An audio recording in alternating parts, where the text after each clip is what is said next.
kubabara. Hanyuma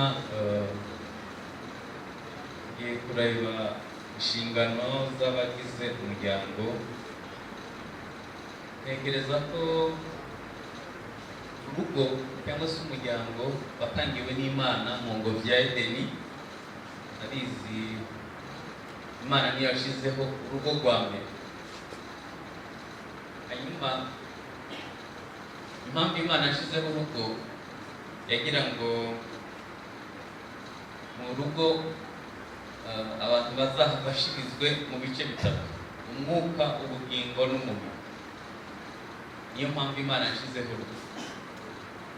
Hanyuma nagira ngo nsabe abantu babyara cyangwa se bitegura kubyara, mubyara umwana mube mumwiteguye muri ibi bice bitatu, mufite icyo muzamuha mu mwuka, mu bugingo no mu mubiri. Mu mwuka dutangira. Impamvu Imana yaremye umuryango kwari kugira ngo abantu bazigire muri famiye, mu muryango, mu rugo, bazahigire kuramya Imana, gusabana n'Imana. Aha nagira ngo mbabwire ko urugo rutubaha Imana ruba rusa nk'aho rutariho, kuko Zaburi 127 haravuga ngo Uwiteka iyo atari we yubaka, abubaka baruhira. Ubwo bivuga ko hari ingo zubatse mu buryo bubiri: hari izifite urufatiro ku Mana n'izindi zibayeho, wasenze yavuze mu manegeko, zibayeho mu buryo butizewe. Murebe hano babwire, ibibazo byo mu ngo birasa kuri twese. Waba usenga cyangwa udasenga, waba uvuga mu ndimi, waba uri bishop, waba uri apostle, waba ibyo wakorera Imana byose, ibibazo byo mu ngo twese birasa. Igihugu umugani Yesu yaciye w'abantu bubatse, mwiyubaka ku rutare, mwiyubaka ku musenyi. Ntekereza ko inzu yihuse kuzura ni inzu yo ku musenyi, kuko ntabwo hagora fondasiyo. Hanyuma nagira ngo uriya muntu ari kubyuma tumukomere mu mashi, uriya ntacyo aba atakoze. Yagerageje. Hanyuma haje umuyaga, haza imivu yikubita kuri ya nzu yo ku rutare, bisanga ntibishoboka kwigwa. Yikubise kuyo ku musenyi, Bibiliya ivuga ngo kugwa kwayo kwabaye runini. Imiyaga yo mu ngo nta ntamwe itinya, ahantu hose irahagera. Ikibazo naho n'urufatiro wubakiyeho. Imiyaga yo mu rugo niza igasanga wubakiye ku musenyi, ni hahandi bizagwa. Iyo atari we yubaka, abubaka bose baruhira. Hano dukwiye kubiha agaciro. Dukwiye imbere yo kubaka, dukwiye kureba niba twubakiye ku rutare cyangwa se ku musenyi. Nubwo twakubwira amahame meza gute ajyanye no kubaka urugo, ariko urufatiro rwawe rutari Imana, kuko abantu bose batangira urugo ntabwo urufatiro ruba ari Imana. Hari umuntu areba taye, akareba diplome, akareba umuryango umuntu avukamo, akareba icyo uwo muntu azamara adakurikije ko nyamara ibyo bintu byose mvuze n'ibyubaka. Ntabwo byubaka. Uwiteka atari we yubaka, abubaka baruhira gusa. Ibyo mvuze kubigira ni byiza, kumenya Igifaransa n'Icyongereza, kugira akazi keza, kugira umutungo, kuvuka muri famiye nziza, kugira taye nziza, ibyo bintu byose ni inyongera, ariko tugiye kuba dufite urufatiro ruzima twubakiye. Ibisigaye bishobora kutagira umumaro munini igihe Uwiteka atari we ari uwa mbere. Rero naho ndabwira abantu babyara, nujya kubyara umwana uzajya ureba ko wamwiteguye mu mwuka, mu bugingo no mu mubiri. Umwuka, Imana yaremye umuryango kugira ngo abantu bahigire kuramya Imana. Sinzi niba twese hano imiryango tuvukamo baratwigishije kuramya Imana, baratwinjije mu gusabane n'Imana. Ubushize ubwo nari ndi hano, nabahaye urugero ukuntu Abisirayeli barera abana. Umwana bamutangirira mu nda. Iyo Umuyahudikazi yasamye inda, umugabo afite umukoro wo gusoma ibitabo 5 bya Mose kandi arambuye, kuko bizera ko umwana ari mu nda yumva. Bakabwira umwana ari mu nda ngo uzaba umutwe, ntuzaba umurizo, uje kuri igisubizo ntuzaba ikibazo, amahanga azakubuzaho ntabwo uzajyayo, abanzi bazagutera bazananye inzira imwe, bahunge baciye mu nzira zirindwi. Bizere ko umwana ari mu nda yumva. Iyo umwana yavutse bamujyana mu isinagogi ku munsi wa munani bakamumurikira Imana, bagakomeza kubimusomera kugeza akwije imyaka 2. Iyo akwije imyaka 2 bamujyana mu ngando mu bapituti kumwigisha kugira umutima wagutse. Ingando mukora hano murangije segonderi bo bazikora ku myaka 2. Batanguranwa nuko karagiteri iforma kugira ngo barebe uwazaba we, kandi haba hari abasaza b'abahanga bashinzwe kwananiza impano z'umwana. Ingaruka nziza bigira n'izihe? Nuko ni abambere mu butasi, ni abambere mu gisirikare, ni abambere mu buhinzi, ni abambere mu kubaka, ni abambere mu ikoranabuhanga. Ibyo bibiri ivuga byose biri mu buzima bwabo. Bazaba umutwe ntibazaba umutwe. Ikibabaje ni ikihe? Twebwe hano tubizi mu mutwe, tubizi no mu nyandiko, ariko ntabwo bisa n'ubuzima bwabo. Tubizi kubiririmba no kubyigisha, ariko mu buzima bwacu ntibibaho. Biragoye kubaka umuryango muzima mu gihe bataduhuje n'Imana ngo twige kwiramya, ukundisha Uwiteka umutima wawe wose n'ubwenge n'imbaraga. Hanyuma mu gice cy'ubugingo habamwo ubwenge, amahitamo, amarangamutima na kamere. Iyo urebye ubuzima tubaho, Abanyafurika bo munsi y'ubutayu bwa Sahara, turabesha twese tubizinanye. Iyo kuko umuntu ubesha ntabwo ari gutangaza kuko twariyakiriye. Hari ukuntu twafashe agakiza n'amanyanga turabivanga, bibyara ikintu kitari ubupagani, kitari n'uburokoresha. Ukabona ni ibintu biri aho, twarabyemeye, twarabyakiriye. Ndavuga abavuga ko bakijijwe, ariko ntabwo umuntu yakuze ahabwa indangagaciro nzima abesha ngo byemere. Kubesha ntibiba mu buzima bwe. Ibyo akubwiye biba ari ukuri, ntagira ishari, akunda mugenzi we kuko yabitojwe kuva kera n'umwana. Nagira ngo mbibutse ko nta muntu atanga icyo atahawe.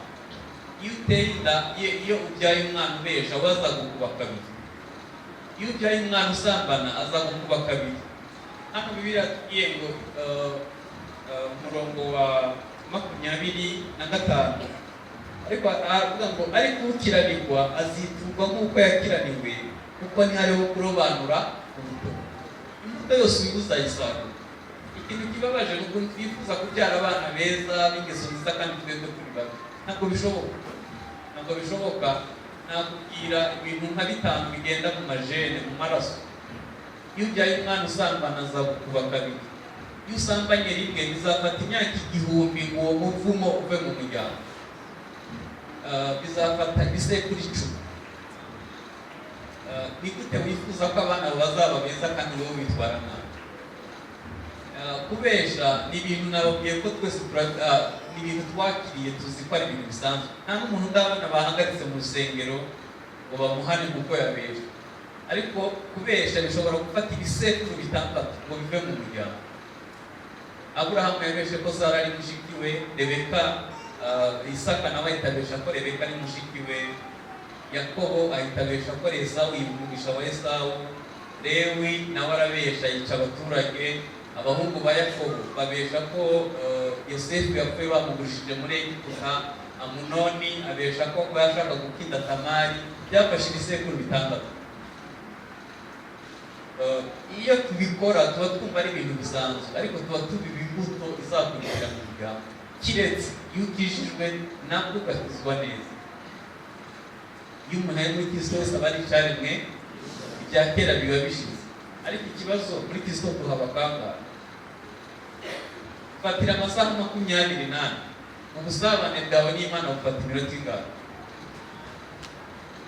Akenshi tuba turi iwacu mu mubiri, tuba tubaho ubuzima nk'ubw'abandi bose babaho. Nyamara iyo umuntu ari muri Kristo niho honyine ashobora gutsinda ibi bintu byose biva mu bisekuru, n'ibyo twarazwe, n'ibyo twakuye mu miryango n'ahandi. Imana yaremye umuryango kugira ngo abantu bahingire kuramya Imana, babeho badafite amarangamutima akomeretse, bige gukoresha amahitamo yabo neza, ubwenge bwabo babukoreshe neza, bahinduke buri munsi kuri kamere yabo. Ni mu muryango niho abantu bashobora kubibonera. Ibisanzwe by'inyuma mu mubiri, mu muryango umuntu ahakura ibigaragara n'ibitagaragara. Ibigaragara ni ibyo kurya, kwambara, aho kuba, kumenya ababyeyi, identite yawe, ibyo nibyo tubonera mu muryango. Ibitagaragara ni agaciro, ni amahoro, ni ukubahwa, ni ukwigirira icyizere, ni ukubaho ufite umutekano. Ibyo nubwo bitagaragara umuntu wese arabikenera. Nagira ngo mbabwire ko iyo umuntu atahawe agaciro mu buzima ntashobora kugaha abana be. Kimwe mu bisenya imiryango ni iki? Ni uko dufata ibikomere byose twakuye mu miryango aho twavuye, ugashaka kubisangiza umugore n'abana, ugashaka kubisangiza umugabo wawe, ugashaka ko abana bawe babaho nk'uko wabayeho muri 46. Ntabwo wafata abana bo muri 2019 ngo barere nk'abo muri 46, ntabwo bivaho. Mu gihe giteye imbere ukayivuga ngo natwe twagenda ku ishuri nta nkweto, none se uvuga ngo nabo bagende nta nkweto? Natwe nta televiziyo twarebaga, none uragira ngo wayiguze mu bigende bite? Natwe twabaho ubuzima wabayeho we kubusangiza abana bawe, ahubwo bige guhuza igihe n'ubuzima. Kimwe iyo umuntu atahawe agaciro ukagira ibyago akaba shefu wawe mu kazi, mwese azabakanda ashaka indishyi z'akababaro, ubugira ngo mwese murabyishura nk'aho mwari muhari. Nta kindi gisenya ingo, ntabwo ari ibyaha kenshi byambaye amahembe, nuko dushaka ko abantu bacu babaho nk'uko twebwe twabaye. Iyo umuntu atahawe amahoro uyabuza abandi bose, uhere kubo muririmbana n'abo musengana, kandi ubikora wumva ari uburenganzira, ukabikora wumva ariko bigomba kumera.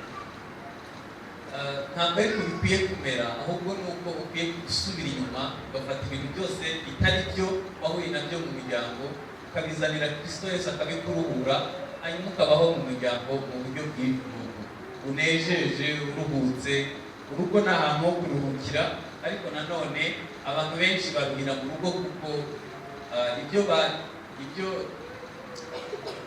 nyewe akenshi iyo baje kumbwira ko bagiye gutangira umushinga w'ubukwe, ndavuga abahungu n'abakobwa, icya mbere mbabaza si ibishingira, kuko hari inyoma abamama bakora babyita ko barenda shawa, baraza bagateranya umukobwa hasigaye icyumweru kimwe ngo bakore ubukwe, bakamubwira ngo mama sera tuzubaha umugabo, ntabwo umugabo amwubaha mu cyumweru kimwe.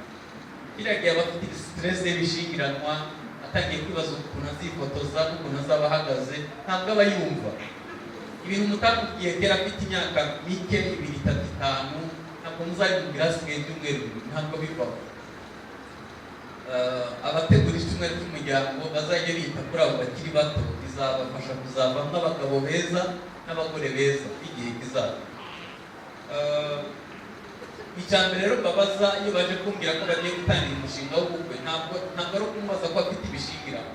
Twari igihe umuteranyiriza ugatwara ibishingiranwa byinshi ariko mu mutima ari twite, nta kintu kirimo.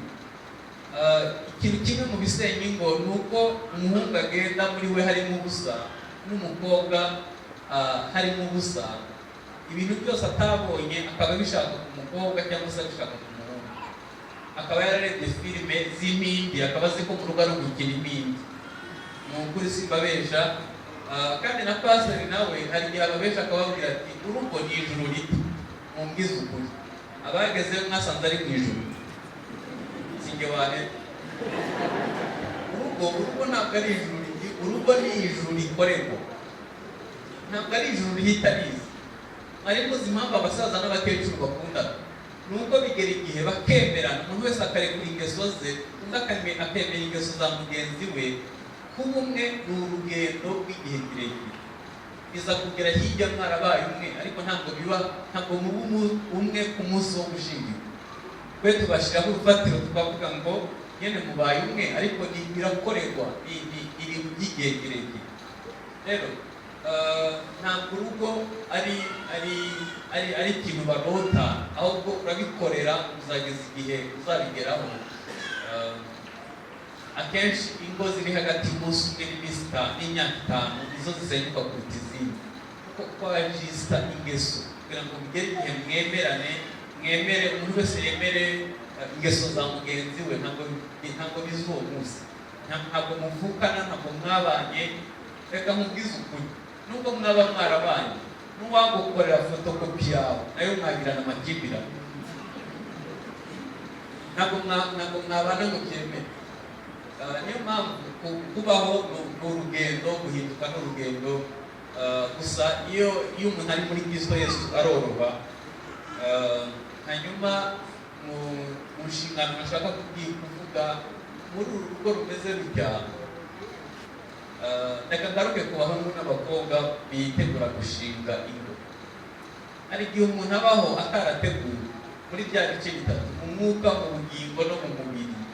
Mu rugo ntacyo yahaga batarabimuhaye, no mu rusengero nabwo akaba aza guterana rimwe na rimwe ku cyumweru, ntagire amahirwe aza kubivugaho, amahirwe ya kabiri yo mu rusengero ngo ahabwe ibikwiriye.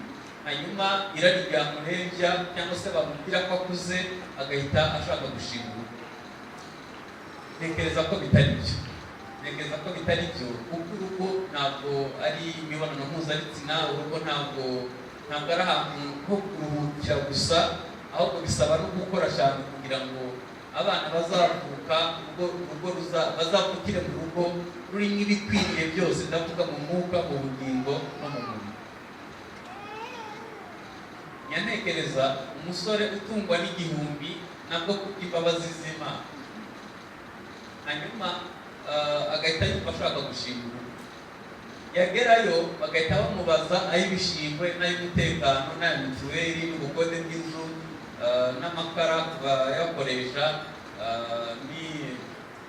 Uyu muntu tutarebye neza twamutwara indero, kuko azasanga icyo yita urugo gihabanye n'icyo asanze ari urugo.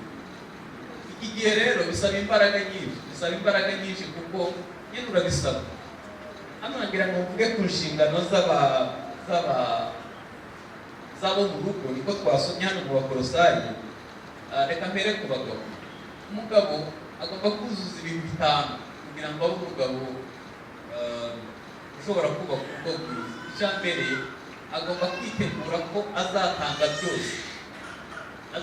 byose. Bibiliya ivuga ngo kwifuza k'umugore kuzarangirira umugabo. N'abana nabo bazaba bifuza kandi ibyo papa akora cyangwa se atanga. Iyo utateguwe uzatanga byose, hanyuma kubaka urugo ntawe waguteguye, urugo ntabwo ruzabaho.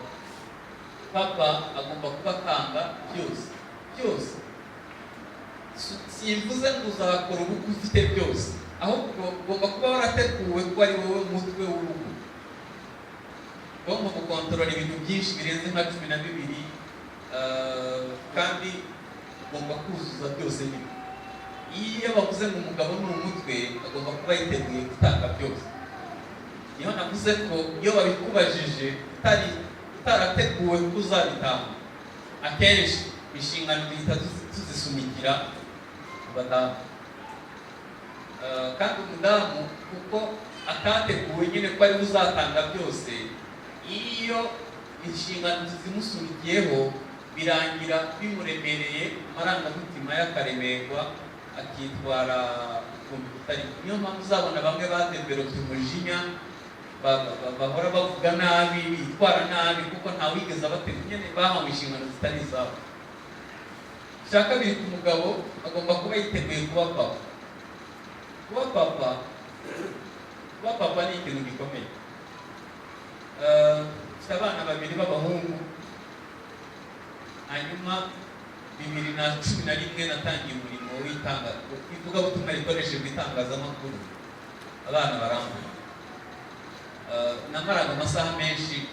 Icyo gihe nakoraga ibintu byinshi, narigaga, nyoboye itorero, nkora itangazamakuru, nyoboye urugo n'ibindi byinshi. Hanyuma umwana wa 2 nibwo yaramenye kwandika, aranyandikira nko mu wa mbere cyangwa mu wa 2 primaire. Anyandikira akandiko, aravuga ngo papa ndagukunda, ngo ariko tutanye nawe amakimbirane. Iyo nje kukureba mu gihe cyose ngusanga ku mashini, arambwira ngo wazampa akanya tukaganira nk'abantu b'abagabo. Noneho ndibaza, ubwo umwana avuga gutyo, mama wavuga ngo iki? Nyine abana bakeneye papa, kandi nagira ngo tubihuza n'uko ikiguzi cy'ubuzima muri iyi minsi kirakomeye. Kuba i Kigali bisaba gukora cyane, ariko ni gute tubivanga no kuba papa. Uzi umuturanyi wacu umwe bakora ku manywa nijoro bakiga, bigera igihe umukozi ubatekera akaba ari we bita papa abana, hanyuma umukobwa ubara akaba ari we bita mama. Abana benshi banywa urumogi, abana benshi biyahuza ibiyobyabwenge, iwabo ntacyo babuze kuko babona nayo kubigura, ahubwo iwabo babuze ababyeyi, babura uburere bwiza, babura papa, babura na mama, hanyuma bagahita bihimbira ubuzima babaho. Kugira ngo mbabwize ukuri, iyo ndebye ukuntu abana baregwa i Kigali, rimwe na rimwe ubwoba buranyije, nibaza generasiyo tuzaba dufite ejo bizaba bimeze.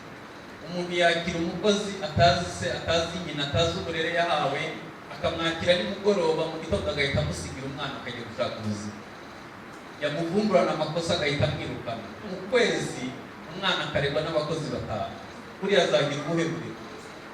Noneho ahita ufata ibyo yahawe n'abakozi n'ibyo yahawe na dese ya nyina. Buriya ibintu bica kuri televiziyo, kuri dese ya nyina 70% biri satanike. Ntabwo ingero nyinshi ndabizi, 70% birapfuye. Muzarebe inyigisho zica kuri indirimbo zica kuri televiziyo, 80% zigisha gusambana. Bacisha abantu bambaye ubusa, babyina ku mazi, basomana n'ibindi, utekereza ko bisiga iki mu mutwe w'umwana.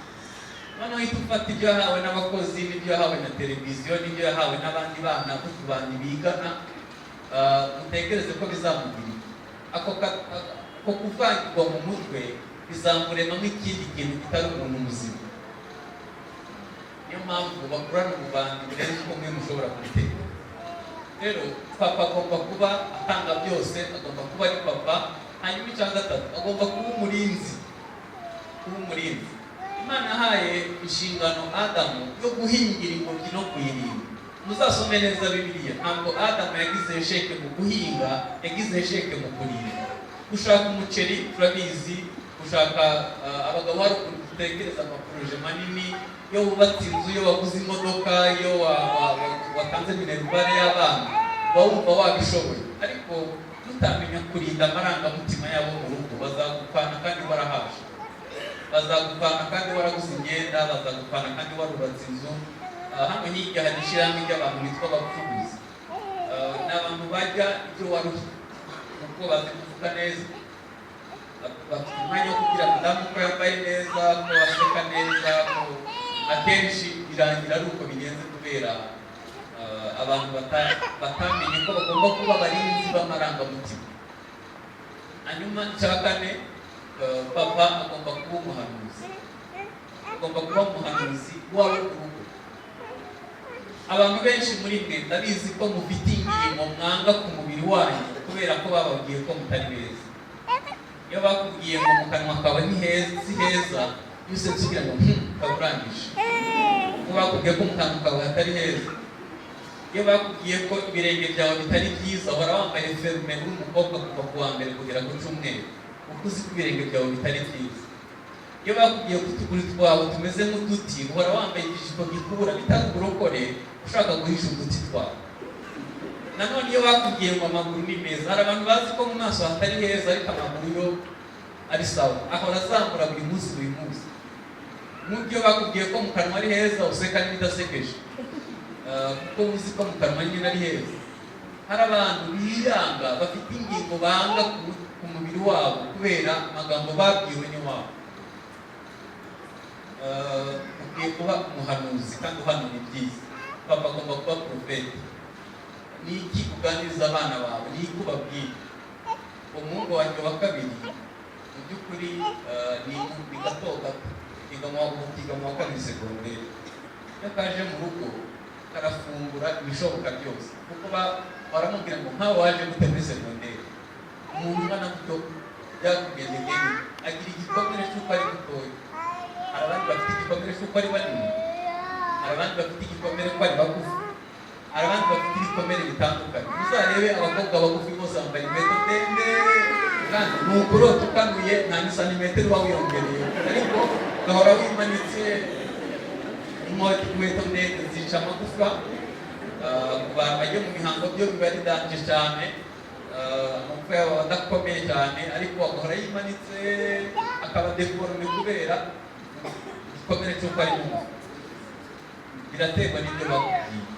Iyo bakuremamo icyizere bakakubwira ko uri mwiza, uri ko ushoboye, ntabwo abana bose bagomba kuba aba mbere mu ishuri.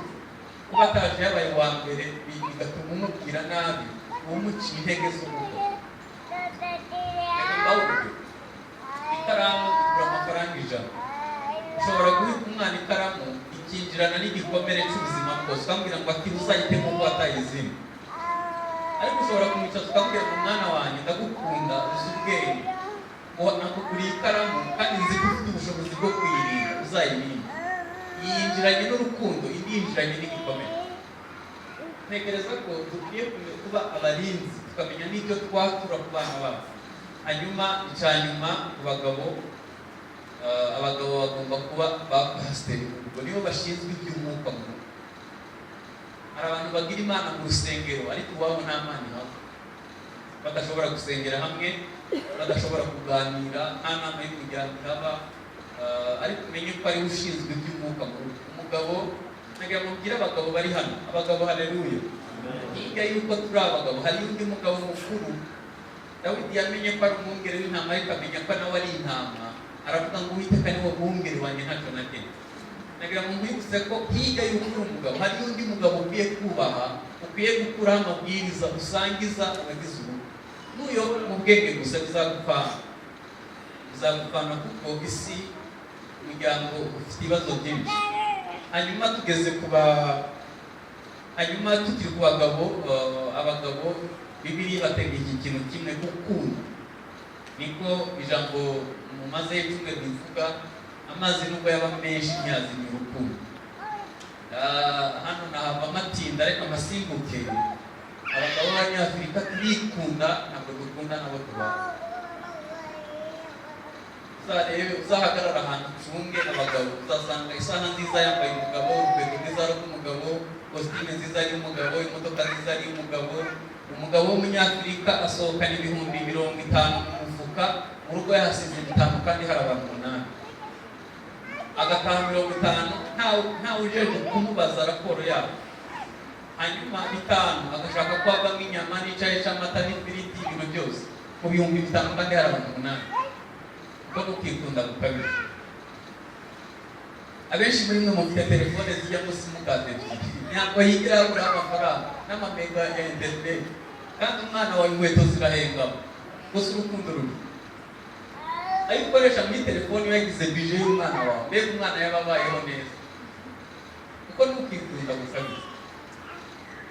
Rimwe na rimwe tujya muri resitora tukiyakira, ugakora komande ku byuma, kandi mu rugo bari umuceri n'ibishimbo bitagira isosi. Nta rukundo rwari. Hari muri ibyo wasetire yaririmbye ngo urukundo rw'ubu rwabaye imibare, amafaranga yararumeze. Ni gute wakunda umugore wawe ugashaka ko akugandukira afite inda y'amezi 9, ugashaka mbese mu gihe ari muzima no mu gihe afite ugashaka ko akomeza gukora kuri ya liti, umufashije ntacyo waba. Ni ukuri kose ntacyo waba. Yezu umugabo w'Umunyafurika yagiye mu mubiri atazi gukora akantu habe na kamwe. None asanga mu mubiri nta bakozi bahari.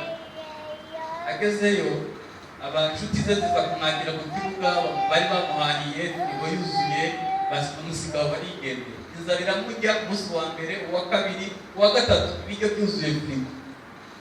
Ananirwa guteka. Inzara imurembeje arakatumba, ngiye guteka kiba kizaba.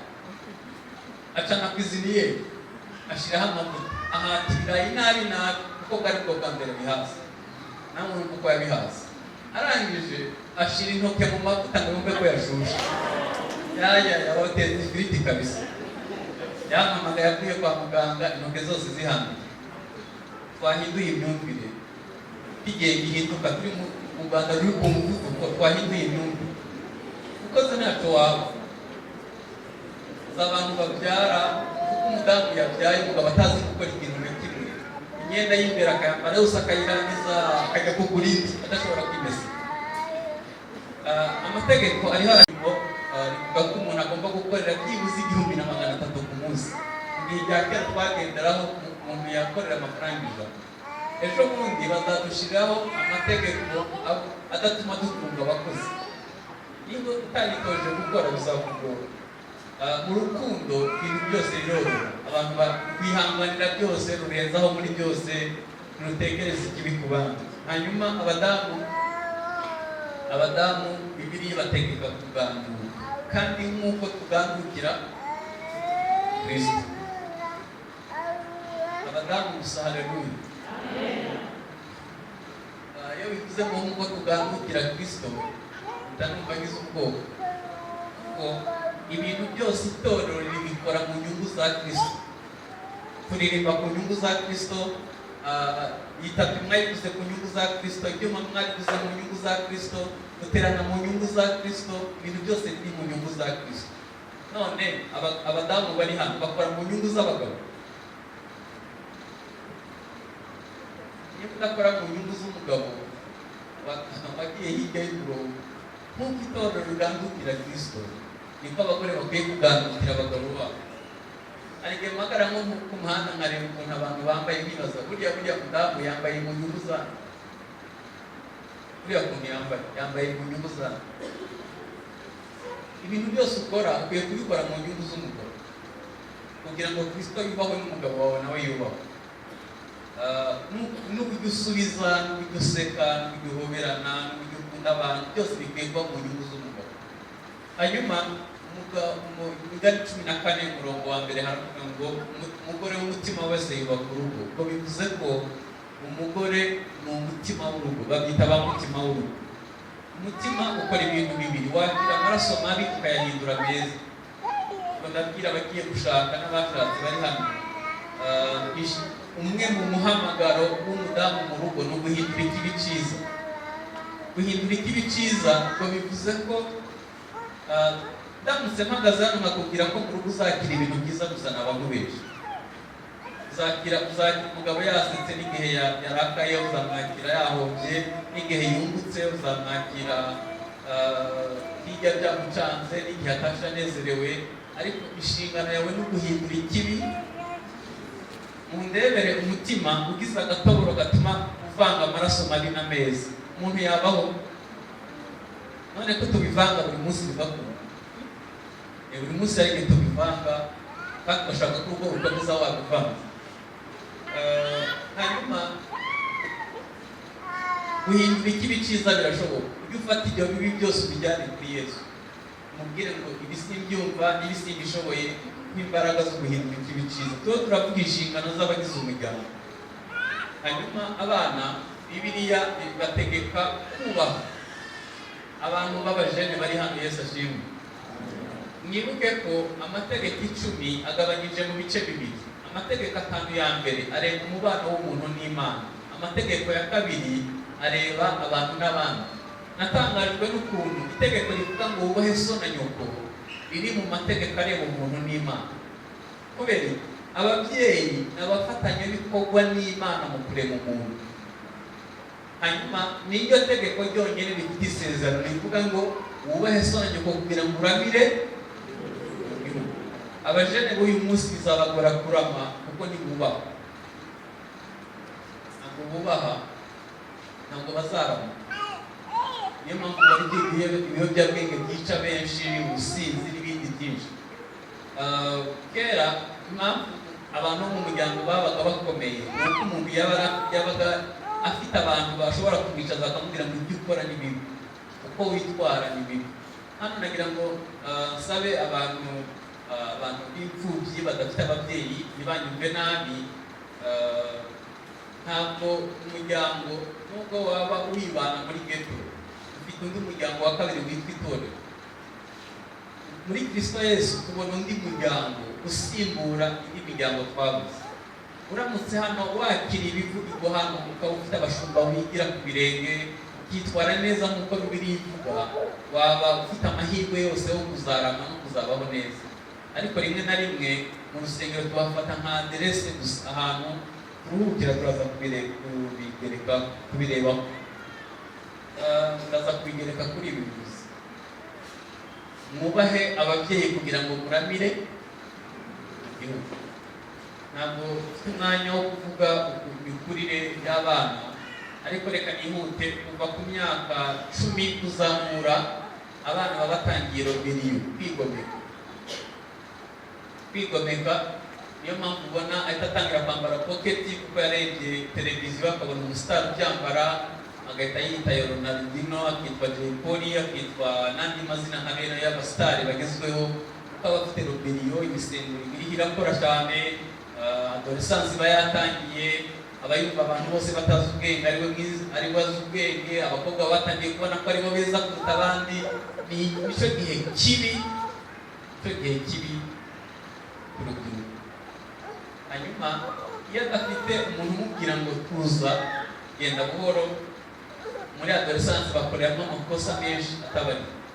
Ntabwo mubwire abakijijwe bari hano bagira abajene, ntabwo bishoboka kubaho udafite abantu bubaha wigira ku birenge. Kimwe mu bizaguhesha kurama, uzaba umupapa mwiza cyangwa se umugore mwiza, nuko uba ufite abantu wigira ku birenge. Hanyuma nagira ngo mbabwire ko amahirwe ya kabiri rero, ahantu dushobora gukosorera ibyapfiriye mu miryango n'ahandi, ni mu itorero. Bariza umuntu mwicanye ngo pasiteri wawe ni pasiteri wawe ni. Iyo wakoze icyaha ninde watuye? Ninde muntu ushinzwe ubuzima bwawe bw'umuntu? Iyo wakoze amafuti ninde ubiganiriza? Reka mbabwire impamvu umuntu wese akwiye pasiteri, na pasiteri nawe akwiye pasiteri. Kubera iki? Umuntu wese ukomoka kuri Adamu agizwe na 70% yo kwibesha. Wese 70%. Noneho uhita ufata 70% ugerekeho amosha ya Satani. Amosha ya Satani yagerekeho ibigeragezo waciyemo.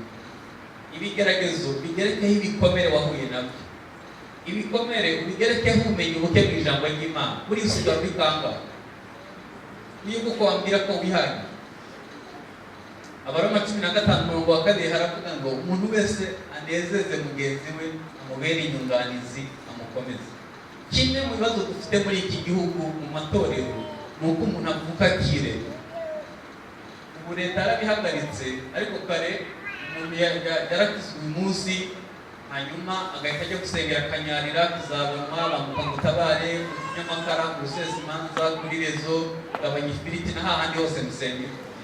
Ubwo burere bwose umuntu agiye atoragura aho hose ntabwo bumugira umukristo, bumugira umuroberi muri Kristo Yesu. Ese bimurema nk'ikindi kintu kitari umukristo. Niyo mpamvu umuntu ahimba akarubumu kamwe ataragereka haka indirimbo imwe itaramenyekana na Kigali yose, agahita atangira kwigira umusitari. Mwamutumira agahita abaza mu muramanga. Umuntu avuga gusa ataramenya n'agakurikiraho, agahita ananirana mu rusengero, nawe arahanura. Uhanura se wakabyara. Hanura. Agatangira gucuruza impano, kwitwara ukuntu nabo bafite impano. Kubera ikibazo dufite ni kimwe, abantu bariwe. Ariko nagira ngo mbabwire ko mu itorero niho honyine umuntu ashobora kubona amahirwe ya kabiri. Iyo afite abantu bazima yigiraho, bamugira inama, bamubwira ngo abutsikiye si iherezo ry'ubuzima, komeza utera inama. Hanyuma nagira ngo soze ku bibazo by'umuryango bihari. Nagira ngo turi mu karere ka Gicumbi, hano turi muri Gosa. Nagira ngo mbabwire ko ibihugu biteye imbere umuryango warapfuye ku kigero, iyo ingo 10 zubatswe 8 zose zirasenyuka. Hanyuma mu Rwanda ntabwo birageraho, ariko ni hafi y'aho gusa. Mu miryango bimeze nabi. Mu mezi muri uyu mwaka hasenyutse ingo zirenze uko wazitekereza. Akarere ka Kicukiro niko ka mbere mu gihugu mu ngo zisenyuka, niko ka mbere mu gihugu. Hanyuma ikibabaje no guhita wibaza amatorero ari uko angana, hanyuma zikaba zisenyuka. Bivuze ko n'izisenyuka ariko n'iz'abakristo. Mu muryango harimo ibibazo. Reka mbavuge, mu byumweru 2 bishize twagiye mu karere ka Ngoma gufasha abana babyariye iwabo mu bijyanye n'isanamitima. Dufata umurenge umwe wa Remera. umurenge wa Remera ugizwe n'imidugudu 33, twafashemo imidugudu 3 gusa, ubona n'abakobwa 70 babyariye iwabo muri 30 isigaye harimo bangahe. Bimeze nabi kuruta uko babitekereza. Mu muryango harimo ibyaha by'inzaduka, harimo ibyaha bitabaho birenze uko babitekereza. Ngo nuvuze ibiyobyabwenge, nuvuze abagabo bica abagore babo. Nahoze ndeba ripoti ya RIB kugira ngo bakiriye mu mezi 9 y'abantu bafashwe ku ngufu uko bangana, abana bari munsi y'imyaka 18. Teye ubwoba. Ngo hari ikindi cyorezo cyo kwiyahura kubera birabarenga nyine bikagira igihe bakirangiriza ubuzima. Ibi ni ibintu byinshi biri mu muryango. Narebye ubushakashatsi bwakozwe mu 2018 ngira ngo uvuga abanyarwanda 12% babana n'ihungabana, by'umwihariko abagize muri jenoside yakorewe Abatutsi 36% babana n'ihungabana, hanyuma 53.6% babana n'agahinda gakabije, depression. Ibyo ni imibare ivugirwa, bishobora kuba birenze. None bituticara ngo dusase inzobe, tuvugisha ukuri kw'ibiri mu buzima bwabo. Kandi mwibuke ko umuco wacu ntutwemerera kuvugisha ukuri. Umuntu aguhisha ko akwanga, umurezaho imfura shenjagira ishifu singe wahe. Tuhita tubyita abana bambyariye he, bari mu mbazi. None haba rukorebo twe ntabwo twitaye maze duhita tubihimba mw'indirimbo. Uzagenda ubisimbuka, uzagenda ubabanaho, bazajya bagutikura Imana izisibe. Uwo munsi tuzemeza bagupingaga. Uzatega amatwi indirimbo nyinshi zihari ku isoko, ntabwo ari gospel, ni ibikomere. Dufata kagahinda n'inzara n'ibibazo twahuye nabyo byose ugahita tubihimba mw'indirimbo. Abanyafurika kuko duhuje ibikomere tukabisamira hejuru, bitari ubutumwa bwiza. Bafite inkuru nziza, byo tutaboneye mu miryango mu maraso Yesu birahari. Imana ishobora kuguha amahirwe ya kabiri. Nagira ngo nsoze dusenge kugira ngo bishoboke nuko tugaruka ku mahame meza y'Imana. Imana ivuga urugo rwa mbere yashakaga rugende rute. Ese iyo dushatse dushaka abadukwiye cyangwa dushaka aderesi aho kujya kuva? Ese turiteguye gutanga ikiguzi? Sinzi impamvu abashoramari badashora imari mu kubaka umuryango. Nituba dushaka generasiyo nziza izakurikiraho, sinzi impamvu tudakora ibishoboka byose mu muryango wubaho. Kandi buri wese agize uruhare rwe, atanze uruhare rwe, akagerageza kubaka iwe mu rugo, nanjye mwubaka iwanyu, igihugu cyaba cyiza. Ariko turiho turarwana no gushaka ubuzima gusa, ariko ukibaza ejo hazaba hameze gute ukurikije ibibazo dufite uyu munsi. Biracashoboka, Imana itanga amahirwe ya kabiri. Hanyuma nagira ngo buri wese agerageze gukemura ibibazo bimureba, twe guhora dutungana intoke. Ababyeyi nibo babi, umugore wanjye ni mubi, umugabo wanjye nta kigenda, banza ukemure bikureba. Iyo mpuye n'ikibazo, hari ibibazo bitanu n'ibibazo. Icya mbere bivuye he? Ni kuri Satani, ni ku Mana, ni imiterere. Icya kabiri nibaza, nuwuhe mwifato wanjye muri ibi bintu?